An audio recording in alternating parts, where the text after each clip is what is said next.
Assalamualaikum, ini tenawak telur goreng ikan masin beg ni dah. Mula-mula berminyak.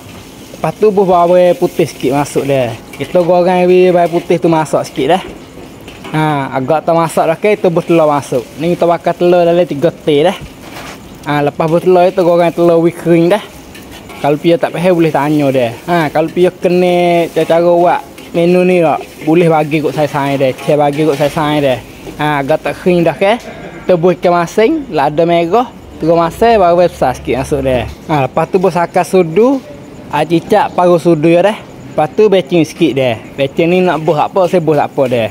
Cicak je banyak sebab ikan masin tu masin dah ke. Lepas tu goreng gelomok rata molek dia. Lepas tu masuk sayur kelek sikit dia. Kalau pia tak sebut sayur tak apa dah. Ni tebuh sayur sikit masuk dia. Sedap tengok dia. Kalau pia kena menu ni boleh lah. Tekan like, tekan wacai kita dia. Lepas tu terus kecak lu tengok. Masin ke tak masin. Kalau rasa bermolek dah ke, kita tanggup berpinggir dia. Ni boleh lah terawak. Itu apa, telur goreng ikan masin beg ni dia. Lepas tu dah bawah dia sikit dia. Tak kan ni sudah. Boleh lah terah.